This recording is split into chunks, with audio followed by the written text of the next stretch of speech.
The New Testament reading this morning is Acts 17, verses 22 to 28. Then Paul stood in front of the Areopagus and said, "Athenians, I see how extremely spiritual you are in every way.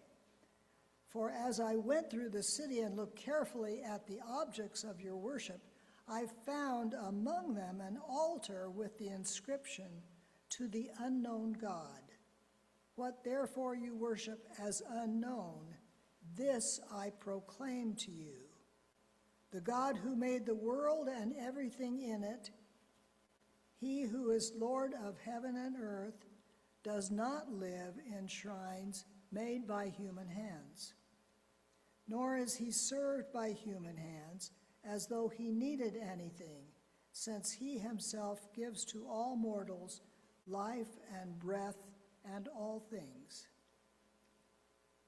From one ancestor he made all people to inhabit the whole earth, and he allotted the times of their existence and the boundaries of the places where they would live, so that they would search for God and perhaps fumble about for him and find him, though indeed he is not far from any one of us.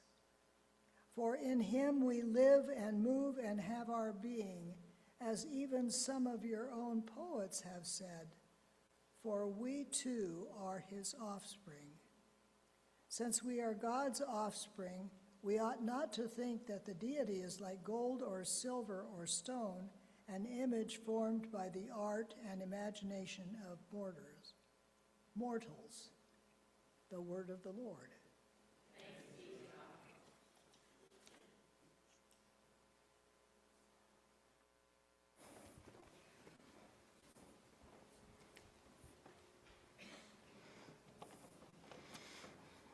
And a reading from the Gospel of John.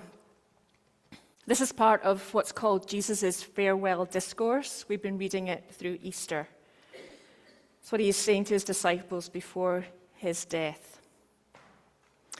If you love me, you will keep my commandments.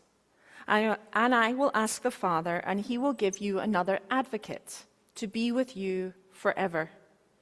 This is the Spirit of truth, whom the world cannot receive because it neither sees him nor knows him. You know him because he abides in you, and he will be in you. I will not leave you orphaned. I am coming to you. In a little while the world will no longer see me, but you will see me. Because I live, you also will live. On that day you will know that I am in the Father, and you in me, and I in you. They who have my commandments and keep them are those who love me, and those who love me will be loved by my Father, and I will love them and reveal myself to them. The word of the Lord. Thanks be to God. In some of the circles that I hang out in, not all of them, but some, that is to say, with those folk who think a lot about church and its place in the world, if you say the words Pew Research Study, everyone knows immediately where you are headed. The Pew Research Centre is a well-respected organisation that carries out lots of research.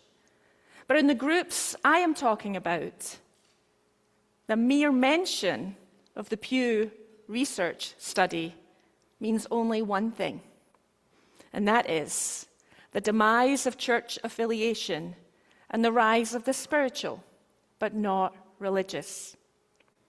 Back in 2007, Pew undertook a massive and a representative study of the religious landscape in all 50 states of the US. The study sought insight on religious beliefs and practices, along with social and political views, as well as the demographic characteristics of the US population.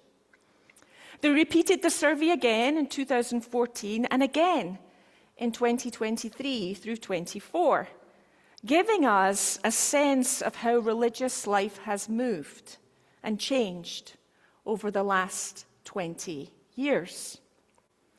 The 2007 survey showed that 78% of US adults identified as Christian of one sort or another. That number ticked down to 71% in the 2014 study, and then to 62% by 2024. What we are sensing in our individual congregations in the Seattle Presbytery is true across the board. There has been an overall decline of 9 percentage points in religious affiliation between 2007, 2014, and a 16-point drop between 2007 and 2024, with this drop skewing much higher in younger generations. At the same time, this study found, while folks have, in recent decades, become less likely to identify with organized religion, the Pew surveys also reveal that the belief in spirituality remains very, very high, even among those who do not regularly attend or participate in a faith community. Folks may tick none on surveys that ask for religious affiliation, but this does not mean that they do not believe in spirit. A particular spirit, a spirit these surveys have parsed out that transcends us, but to which we are all somehow connected. A spirit that is interested in peace and well-being and informing us in ethical ways of living. Carolyn Kitchener, a journalist for The Atlantic, puts it this way: adults in the US are leaving organized religion in droves, she says. They disagree with their churches on political issues. They feel restricted by dogma. They're deserting formal organizations of all kinds. Instead of atheism, however, they are moving toward an identity captured by this term, spirituality. Approximately 64 million Americans, 1 in 5 people, identify as spiritual, but not religious. This is the landscape, beloved, in which we, the church, find ourselves today, and with which we must grapple. What might it mean to be a faithful follower of Christ, to love as Jesus loved in this context? In the reading from the book of Acts we have today, we read of Paul's time in Athens. He has been questioned by philosophers of the time. That's what comes before the reading. These are people who are trying to make sense in that world center, trying to make sense of what we can know about the world, how people know it, and what this says about how we all are to live. They've heard Paul talk about this Jesus who was God with them, a God fully human, who died a gruesome death and was raised again. They tell Paul that this is too strange for them. That's not how gods operate. But they're intrigued by new things, they say, and they push him for an explanation. It's important that we notice what Paul does here. Paul does not jump in feet first. He does not jump in without looking and noticing and assessing the spiritual yearning that these folks already bring. He does not move forward without seeing in them a need that, in fact, they all share. A need to get close to the Spirit that they believe, that he believes too, holds them. He has noticed their cultural artifacts, how their statues and their poetry name their understanding that there is a spirit beyond them, an unknown God in which they live and move and have their being. Paul does not dismiss this, make fun of it. He affirms it. He affirms their spirituality, and he speaks to it, connecting his own experience of this Spirit in Jesus. And how he has come to understand that he is being called, this Spirit is calling us to a life that is based in thanksgiving and humility, in loving responses to our common humanity, in ways that don't seek to earn God's love, but to respond to God's grace. Some, we learn later, engage with him and join with him and his friends as they build together a community that is grounded in this common Spirit. Paul is part of what we call the early church, but it's not really a church yet. It's not a defined religion as we would understand it. Paul and the other disciples are traveling and sharing about what they have experienced, and they are building communities throughout the region.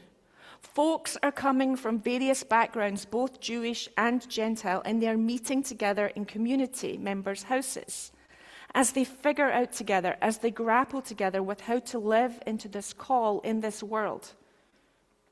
Throughout the book of Acts, we see them make decisions about what community norms they should take up in the name of the love that Jesus taught. And they settle on important things, like sharing possessions in common and putting in place leadership and structures that care for the vulnerable. And they also discern together what they need to let go of. Some come, you see, from traditions that have expectations that they decide together must be set aside, because these ways, these traditions are not necessary to the way of love that Jesus taught. And they realize these norms are making their communities inaccessible and exclusionary. For them, at that time, that meant setting aside things like circumcision and the prohibition on eating certain foods. This group is paying attention together to the culture, to the people with whom they share space, the ones who are coming to them compelled by the Spirit's call. There is a yearning for the way of love that Jesus taught, a life grounded in peace and oriented towards well-being for all, especially the poor and the vulnerable. They come together and they focus on this and the need to build accessible community that is grounded first in the love that Jesus taught. And they discern together what needs to be taken up and what needs to be laid down in order that God's Spirit may have room to help them flourish. Beloved, this is still our task today. Jesus has promised that his Spirit, God's Spirit, will be with us. We are not orphaned. As Jesus' followers, God's church, the Spirit will sustain us, guide us, and equip us to bear witness to the love that Jesus made real amongst us. A love that seeks to build peace and respond to our common humanity. A love that is compelling and that the world that is spiritual in every way yearns for. But we must not make our communities into religious shrines, stony and unyielding, holding on tightly to norms and dogmas that are more about protecting institutional identity than they are about love and inclusion. The Spirit is asking us still, will you pay attention? Will you look around? Be with those with whom you share space, those outside your walls who are just as compelled as you are to the ways of love. We must notice, beloved, we must affirm the spirituality that we meet in the other.